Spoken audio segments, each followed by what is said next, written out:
Welcome to the Debunking Economics podcast with Professor Steve Keen. I'm Phil Dobbie, and today, getting out of the monopoly rut that I am apparently in.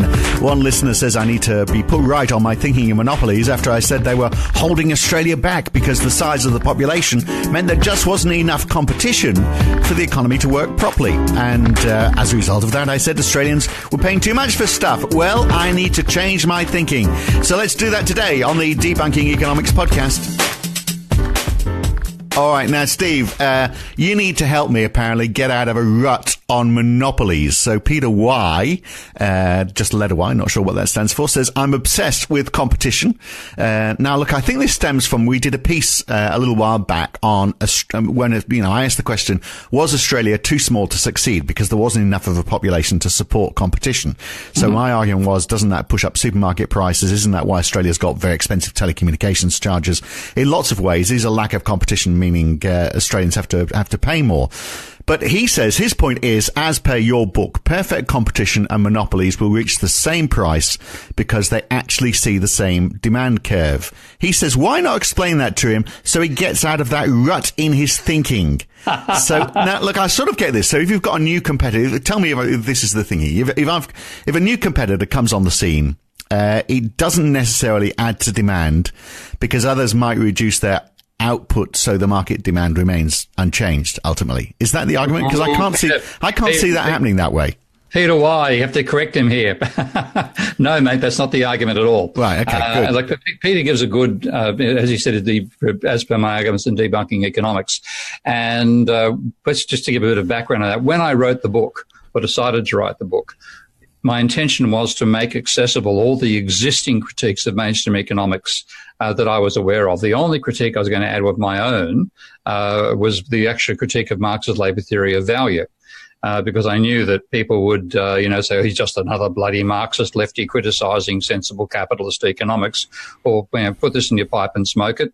My contribution was a critique of Marx's theory of value, which of course none of those twerps who criticised the book ever actually read, and they actually still describe me as that Marxist. Right. So you can't win. However, when writing it, there's a bit of a history. I had when I started doing my master's degree at New South Wales University as a prelude to getting my PhD and becoming an academic, I had a lovely man who completely misunderstood my approach to economics, who insisted on being my supervisor, which led to my first draft of my thesis being failed.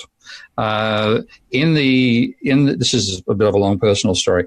In the aftermath of that, I simply realised that by trying to satisfy my well-meaning but non-comprehending, fundamentally new Keynesian supervisor, I'd written something which he was trying to appeal to his particular microcosm of the neoclassical economics, when I wasn't interested in that at all. And then by luck, a guy who had been forcibly retired temporarily from the university because he had a problem with alcohol. I don't think Jeff will mind me saying this because he's a proud non-alcoholic these days. Yeah, well, it was just too bloody expensive, was it, for somebody? It cost too damn much in Australia. Yeah, that pint of beer. Anyway, he came back, and I was actually advised by the head of school and a lovely man called Greg McColl, who was a true humanist back in the days when humanists ran economic departments rather than neoclassicals. Greg asked me to be Jeff's fine tutor just to sort of ease him out of the department. Well, Jeff Fishburne had no intention of being eased out of anywhere. He is a very innovative thinker in his own right, and he did the classic thing one has to do, having had an alcohol problem, you never touch it again, and he's stuck to that religiously for the last 30 years. And he gave a brilliant series of lectures in a course, I think it was called Managerial Economics, something of that nature, and I was asked to be his tutor. And I just thought, this guy intellectually will get me. And that's indeed what happened. He successfully let me do a master's just on my own topic, which was the critique of Marx's labour theory of value. And then when I did my PhD on Minsky, he was also just basically gave me my head to do my thing. And of course, both of them very highly successful. Now, Jeff in one lecture gave a talk about what he called conjectural variation. And this was the argument that if you look at how the neoclassicals explain what they call perfect competition, they argue that individual firms are so small that whatever they do doesn't affect the market price.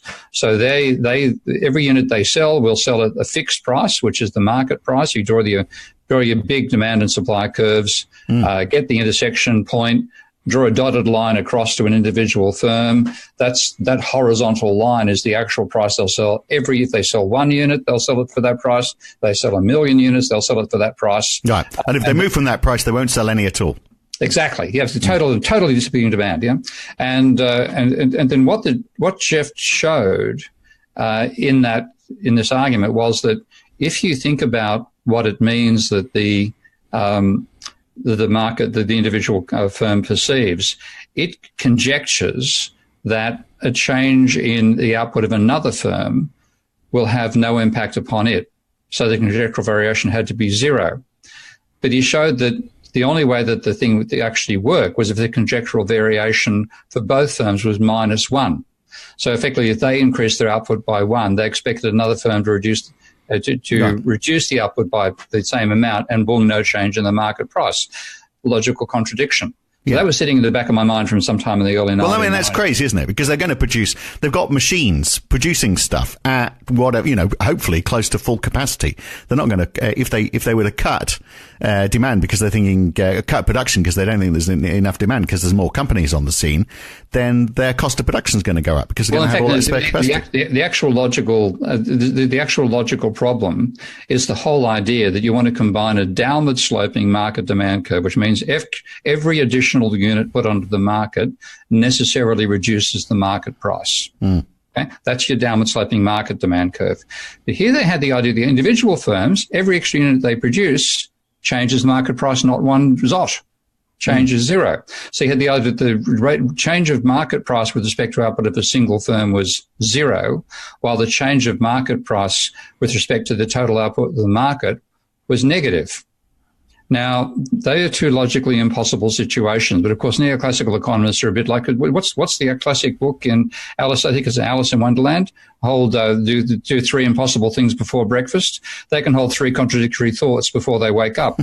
And of course, they basically remain asleep and live in a dream world called neoclassical economics. But let's not go completely down that rabbit hole. But this particular rabbit hole sitting in my head, and then when it came to explaining the theory of the firm, again, where I thought I was just going to be repeating existing critiques, I started explaining the model of perfect competition.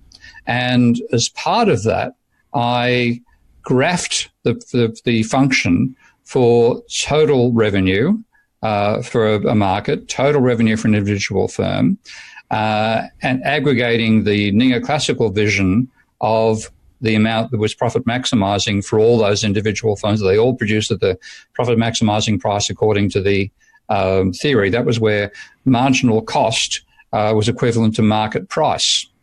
And I did the same thing for a monopoly, presuming it had the same cost structure and faced the same market demand curve.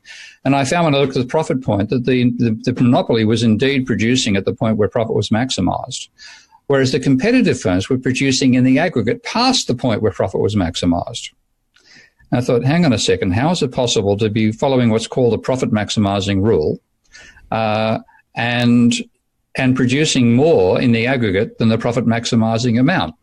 So the first stage that I went through in writing this critique was to realize that it's simply wrong to say that the rate of change of the market price with respect to the output of a single firm is zero, unless you assume that firms are strategically reacting to each other. So if you have firms, and that's what's called game theory. Now, which of course happens. So let me give you no, don't get. Doesn't? All right, okay. Well, I was going to give you an example of how I think it does happen, but okay. Take you through the whole thing. So you jump to point there. And that's what the neoclassicals do, by the way. They jump from my point to the point you're about to go into, which is that firms do strategically interact. Yeah, and you know what is even worse is cutting him off in his prime just as he's about to make that point. And to hear that point, you'll need to listen to the full version of this podcast. We're giving you 10 minutes of it, but it's actually 40 minutes long in total. If you want to hear it in full, then you need to subscribe at debunkingeconomics.com. Choose one of these subscription plans in the right-hand side of the website, or go and and support Steve Keen on Patreon. Go to patreon.com/Prof Steve Keen. If you pledge $10 or more support each month, then you'll get access to all the podcasts in this series. Hopefully you'll do one of those too. And we'll see you back here for the full episode. Thanks for listening.